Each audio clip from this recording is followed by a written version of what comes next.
Hi out there in Facebook land, Liz Cleva from Closet Play Image here. I promised that I would do a little quick Facebook Live video on ways to tie a neckerchief without looking like a scout. No offense to the Boy Scouts, I love Boy Scouts. I've had a whole bunch of them in my own home, raised some Scouts, but when we get older we don't necessarily want to look like a Boy Scout when we're putting on our scarf. So when we think of a Scout neckerchief, usually that's what we think of as a bandana that's been folded into a triangle. And there's a lot of different ways you can take that small bandana, right? So this is just a small scarf that's folded on the bias. We call that a bias fold, where it's a little hard to show, but you take the square and you're folding it corner to corner. We're going to fold that in on itself repeatedly. I may need to post a series of pictures and a collage to show how that works. So I've got my bias fold. Now, it's a normal 21-inch bandana size. A lot of people say, well, I can't comfortably wrap 21 inches around my neck. But remember, you're not wrapping the square 21 around your neck. You're wrapping the hypotenuse. So you can definitely get the hypotenuse of 21 inches around your neck.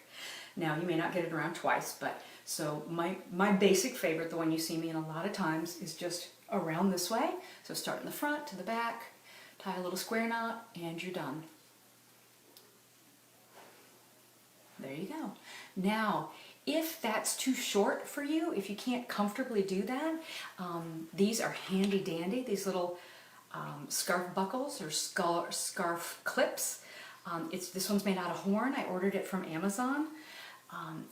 Yes, clearly it's one of the imitation ones for the Hermes. They come in a variety of different sizes and colors.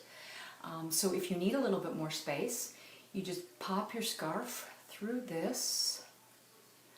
Now, I don't want to stick my tongue out of my mouth. That makes me look like a kindergartner concentrating on something.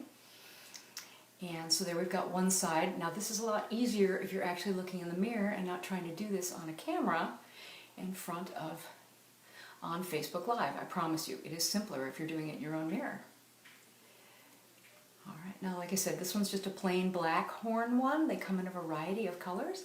But the nice thing when you use these is they give you, so you can see here that the tails are a lot longer, so that gives you a little bit more space if you need a little extra width there, and it gives you a little bit of interest up there as well if you've got a relatively plain scarf.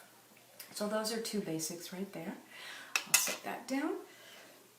Okay, one that I commonly get asked for is a one-sided bow. So this one I'm just starting in the back, creating a longer piece down here on the front.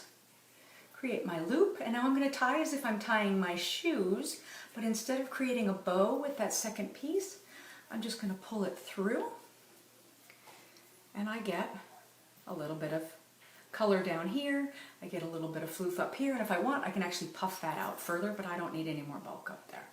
So I like this because it gives me a little bit more color near my face without having long dangling ends in the front that are getting in the way of my work if I'm working at my computer or whatever.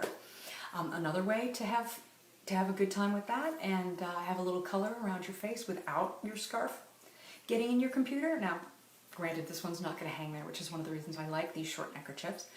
But with a longer one, frequently I will tie it like a men's tie. Not a double Windsor, but just a quick tie like that. Pull it down, fluff my edges a little bit. There you go. And you can wear that like that for a little bit extra color in the front, or it's probably the closest thing you'll ever see is the long hair on me. So then down the back. So there's a little fun in the back as you walk away.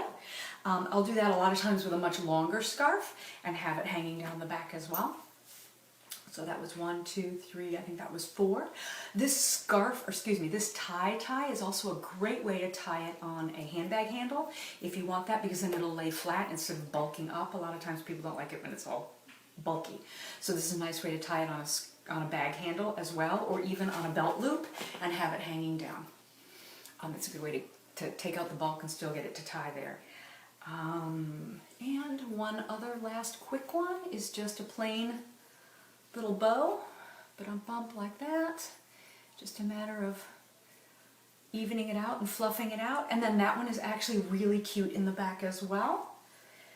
If you just feel like you got a little sass going on. A little bow in the back feels sassy and fun.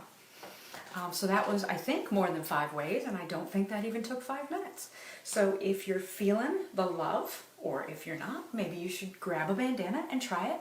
A bandana is not going to be as soft, as flexible as this, but if you find an old bandana and you beat it up a little bit, not a fresh, crisp one from Michael's or Hobby Lobby, but take one that's seen a little bit of wear, and that's a great way to practice and experiment.